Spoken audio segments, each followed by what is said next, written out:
Hello everyone. I'm currently trying out these Grandstream phones. This is an WP810 and this is a WP820. The difference is this model here has Linux-based software and this is Android 7 based software. And I've been putting these phones through their paces because we're looking forward to replacing some of our more older phones. Currently myself, I'm working in a hospital and we have in service these types of phone in our facility. The newer one is the Spectralink 8440. You have the a little bit older Cisco 7925, and you have basically the shell is the Spectralink 8030, but it's basically a Nortel, I believe 6140 inside.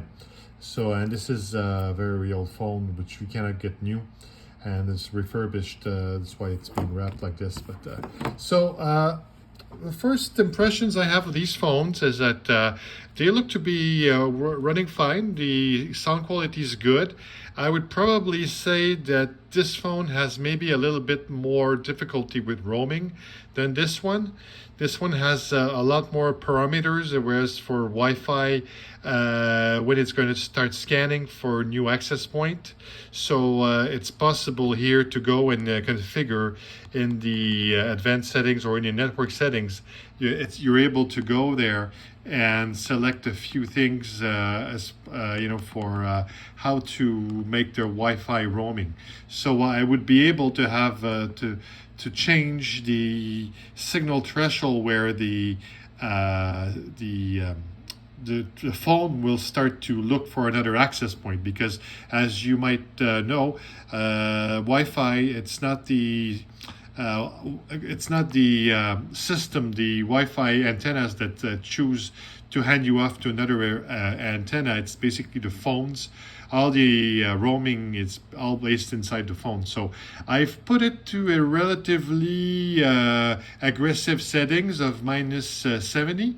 I could probably put it at -65, but as I said, I'm trying out a little bit these settings and the scan interval, and so that's what I like. What I like about this phone is that you have access to those parameters. Whereas this phone, it's a much more basic. Of course, it's locked right now, but you're not able to change as many settings in this phone as on this phone, especially for the Wi-Fi.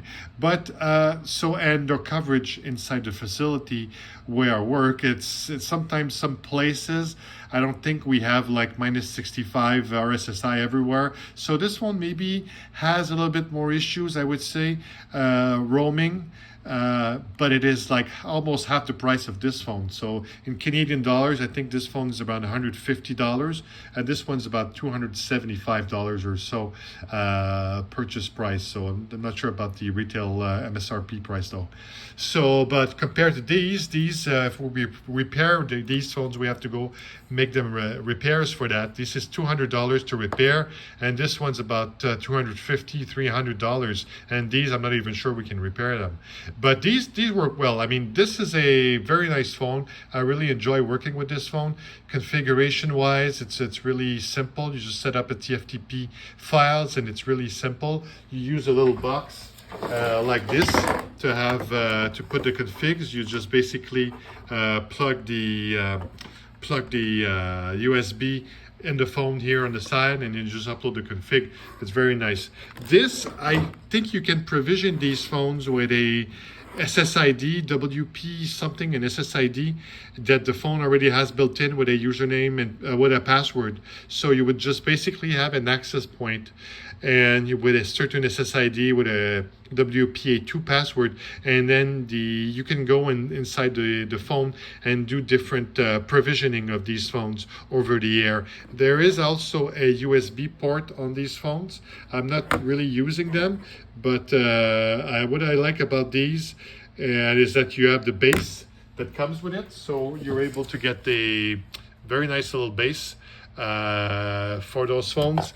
The only thing is that compared to this phone, you can remove the battery, and this phone can operate 24 hours a day. Whereas these, you can always go and then, remove the battery and change the battery. But the only problem is that there's not really any charging base for these.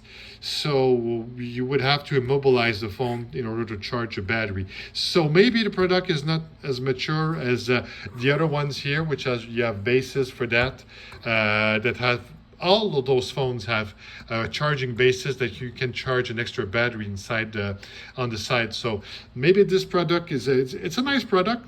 I haven't tried it. I'm going to try to give it to one of our nurses to see if it's solid enough. But overall, for the price, I mean, this phone is almost $800 to purchase in Canadian funds. So I think for maybe $275, $150, if you're not moving a lot, if you're like a receptionist, I think this one will probably do the trick. Yeah, it really depends on the type of environment you're in. So basically, it's a very short introduction to Grandstream phones. I hope you enjoyed it. If you have any questions, put it in the comments. I'll try to answer them. Thank you.